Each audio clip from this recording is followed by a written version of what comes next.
জ্ঞানেশ কুমার এসছিল, হোঁচট খেয়ে ল্যাজ গুটিয়ে পালিয়েছে। বাংলার মানুষের প্রশ্নের জবাব জ্ঞানেশ কুমারের কাছে নেই। অন্যদিকে দেশের সর্বোচ্চ আদালত আমাদের দাবিকে স্বীকৃতি দিয়েছে, মান্যতা দিয়েছে। আপনি আজকে মানুষের উদ্দেশ্যে দু চার কথা বলে, আমাদের আবেদন থাকবে, নিবেদন থাকবে, আপনি এই কর্মসূচির সমাপ্তি ঘোষণা করুন।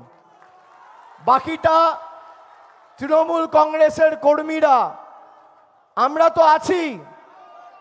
যে বিধানসভায় যাওয়ার প্রয়োজন আমি নিজে যাব, মমতা ব্যানার্জি তো যাবেই। যে অঞ্চলে ঢুকতে বলবেন ঢুকবো, যে রাস্তায় গ্রামে হাঁটতে বলবেন হাঁটবো। ৮০,০০০ বুথে এদের নিঃস্ব করে গণতান্ত্রিকভাবে দেউলিয়া করতে হবে। এই লড়াই সেই লড়াই। আপনাদের সমর্থন আছে তো? আমি গতকালও প্রায় ১ ঘন্টা বলেছি, শুক্রবার দিনও ১ ঘন্টা বলেছি। আমার এক দুটো কথা খালি বলার। আমি কিছু বলার আগে প্রথমেই এখানে উপস্থিত প্রত্যেকটা সংবাদ মাধ্যমের প্রতিনিধি এবং বাংলায় যারা সাংবাদিকতা করে তাদেরকে আমি কুর্নিশ জানাই, স্যালুট জানাই। তার কারণ তারা আজকে সৎসাহস দেখিয়ে বাংলার সাংবাদিকদের সাথে অন্য গদি মিডিয়ার যে তফাৎটা আছে তারা সেটা বুঝিয়ে দিয়েছে। এবং জ্ঞানেশ কুমারকে তারা একাধিক কঠোর প্রশ্ন করেছে, যদিও একটার সদুত্তর জ্ঞানেশ কুমার দিতে পারেনি। এই প্রশ্নগুলো করার জন্য সংবাদ মাধ্যমের প্রত্যেক প্রতিনিধি,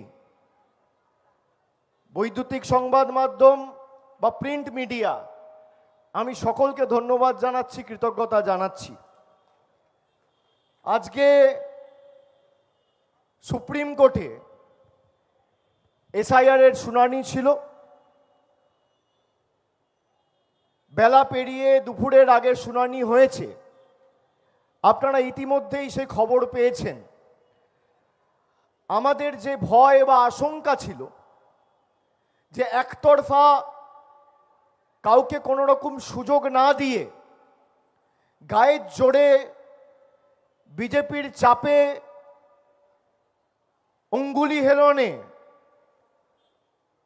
প্রকৃত ভোটারদের নাম কেটে দেওয়া হচ্ছে এবং তাদের আবেদন বা অ্যাপিল করার কোনো সুযোগ থাকছে না, আমরা এই পয়েন্টটা আজকে সর্বোচ্চ আদালতের সামনে রেখেছিলাম।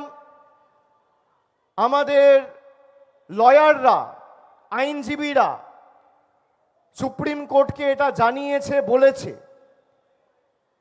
এবং সুপ্রিম কোর্ট শুধু আজকে নির্বাচন কমিশনকে তাদের অ্যাপে একদিন ছাড়া ছাড়া ইচ্ছাকৃত ত্রুটি, যাতে ভোটার লিস্টের কাজে দেরি হয়, অ্যাডজুডিকেশনের কেসগুলো আরও দেরিতে নিষ্পত্তি হয়, তার জন্য নির্বাচন কমিশনকে ইসি ভৎসনা করেছে। সুপ্রিম কোর্ট ইসিকে ভৎসনা করেছে। এবং শুধু তাই নয়, সুপ্রিম কোর্ট আজকে যাদের নাম বাদ যাচ্ছে তারা যাতে আবার অ্যাপিল করার সুযোগ পায় এবং আবেদন করার সুযোগ পায়, কলকাতা হাইকোর্টের অবসরপ্রাপ্ত প্রাক্তন প্রধান বিচারপতি সহ একাধিক প্রাক্তন বিচারপতিদের অ্যাপিলেট ট্রাইব্যুনাল বেঞ্চ খোলার জন্য ইসিকে বলেছে, কলকাতা হাইকোর্টকে নির্দেশ দিয়েছে। আমি মনে করি এই জয় গণতন্ত্রের জয়, মা মাটি মানুষের জয়, বাংলার বশ্যতা বিরোধী আন্দোলনের জয়, হার না মানার মানসিকতার জয়, মানুষের অধিকারের লড়াইয়ের জয়, মমতা ব্যানার্জির সংগ্রামের জয়, তৃণমূলের আপসীন লড়াইয়ের জয়। আমরা যে কথা বলেছিলাম যে আমরা মাঠেও আছি, আমরা ময়দানেও আছি, আমরা পার্লামেন্টেও লড়ছি, আমরা কোর্টেও লড়ছি, জোর জবরদস্তি যে জুডিশিয়াল অফিসাররা এই কাজগুলো করছে যাতে কাজগুলো দেরিতে নিষ্পত্তি হয় এবং ইচ্ছাকৃতভাবে নির্বাচন পেছানোর জন্য